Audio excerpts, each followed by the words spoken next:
Anarcho-capitaliste, libertarien radical, populiste d'extrême droite, les étiquettes ne manquent pas pour qualifier Javier Milei, le nouveau président argentin élu le 19 novembre.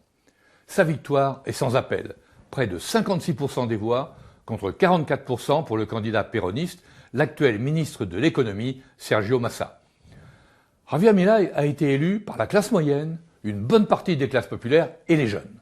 Mais il a été aussi largement soutenu par le patronat et ceux qui, aux États-Unis, voyaient d'un mauvais œil l'Argentine développer des relations privilégiées avec la Chine et les BRICS. Javier Milei, inconnu sur la scène internationale, est un météore de la politique. Rien ne prédisposait cet homme de 53 ans, autrefois relativement effacé, à occuper le devant de la scène.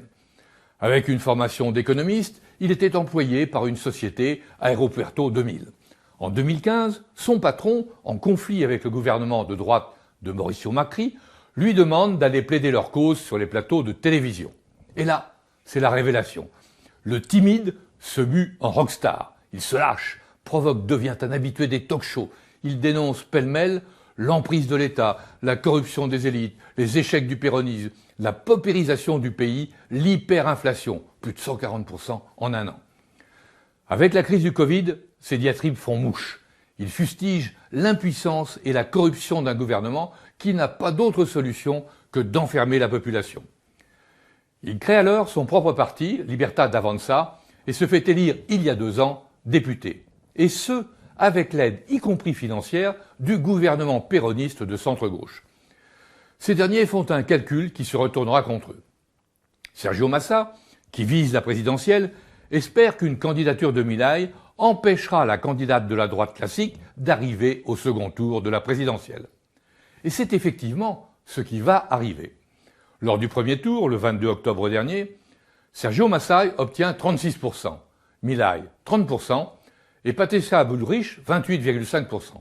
Elle est éliminée. Mais Sergio Massa a joué les apprentis sorciers. La droite fait bloc contre Massa. Elle veut définitivement régler son compte aux péronistes et à la famille Kirchner qui continue de tirer les ficelles. L'électorat de Bullrich va se reporter massivement sur Milei. L'exaspération du pays face à son déclin est telle qu'il est prêt à se jeter dans les bras d'un illuminé. Par son langage, ses outrances, mais aussi par son mode de vie, Javier Milei se veut hors norme. Il ne cache pas sa relation spéciale avec Dieu, avec Dios, dit-il, qui est omniprésent dans ses actions. En revanche, il déteste son compatriote, le pape François. Il est très lié à sa mère et à sa sœur, qui est son plus proche conseiller. Son seul grand amour fut son chien Conan, un nom qui est tout un symbole, un chien décédé en 2015, et il l'a fait cloner et vit désormais dans son appartement de Buenos Aires, transformé en chenil, avec les 5 clones de Conan. Enfin, il s'est choisi une vice-présidente qui a un discours plus qu'ambigu sur l'époque de la dictature militaire, ces années épouvantables où les généraux régnaient sur l'Argentine par le crime et la torture. Aujourd'hui commence la fin de la décadence, a-t-il clamé le soir de sa victoire. C'en est fini du modèle appauvrissant de la caste. Aujourd'hui, nous adoptons le modèle de la liberté pour redevenir une puissance mondiale. Décadence, le mot correspond à une réalité. L'Argentine était, au lendemain de la guerre, une des plus grandes puissances mondiales. Elle s'était enrichie en commerçant avec tous les belligérants. Les excès, les dérives du péronisme et le comportement d'une bourgeoisie qui a préféré exporter massivement ses capitaux, notamment à Wall Street, plutôt que d'investir dans le pays, ont peu à peu miné l'économie. L'hyperinflation, qui n'est pas nouvelle, a lentement mais sûrement paupérisé les classes populaires et les classes moyennes. En revanche, ceux qui perçoivent des revenus en dollars ou en euros de l'extérieur vivent très confortablement, surtout à Buenos Aires. L'inflation, l'effondrement du peso jouent en leur faveur. Et l'Argentine est peut-être peu ou prou ruinée, la Banque centrale n'a plus de dollars, la Chine accroît ses prêts, et pourtant, il y a encore de la richesse. Dans les grandes propriétés qui exportent blé et bétail, dans les vignobles de Mendoza, à Buenos Aires, l'extrême pauvreté voisine avec les Argentins fortunés qui, en plus de leurs avoirs à l'extérieur, ont accumulé localement 350 milliards de dollars d'épargne. L'ironie du sort est que Javier Milei a finalement récupéré le vote de ces deux mondes qui coexistent en s'ignorant, leur seul lien étant le football.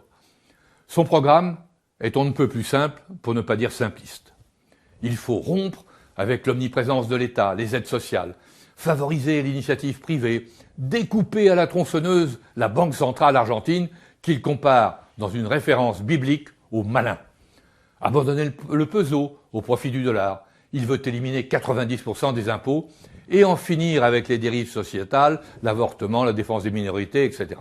Bref, un programme qui ramène plus de 40 ans en arrière, à l'époque où l'école de Chicago et Milton Friedman ont inspiré le virage ultralibéral de Margaret Thatcher et Ronald Reagan.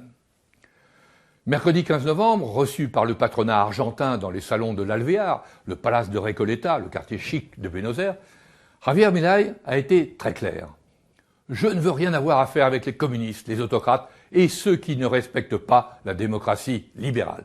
Il est aligné sur les États-Unis et se dit prêt à rompre les relations avec le Brésil de Lula et la Chine communiste. Le contre-pied de la politique du gouvernement péroniste qui entendait rejoindre les BRICS et accroître les relations avec la Chine. Pour Washington, l'élection de Milei rebat les cartes en Amérique latine. L'Argentine rentre dans le rang. Le Brésil de Lula est affaibli. Reste à savoir si Javier Milei appliquera à la lettre son programme. Le patronat ne veut pas d'une rupture brutale avec la Chine, ni surtout avec le Brésil, avec lesquels il a trop de liens. Quant à la dollarisation, elle a déjà été tentée à l'époque de Menem, il y a près de 30 ans. Ce fut un échec cuisant. Javier Milei n'a pas la majorité au Congrès et il ne contrôle pas les gouverneurs. Théoriquement, il va devoir composer avec la droite traditionnelle qui finalement l'a fait élire. Mais compte tenu de l'ampleur de sa victoire, il n'est pas sûr que le trublion mette de l'eau dans son vin et accepte d'édulcorer son programme.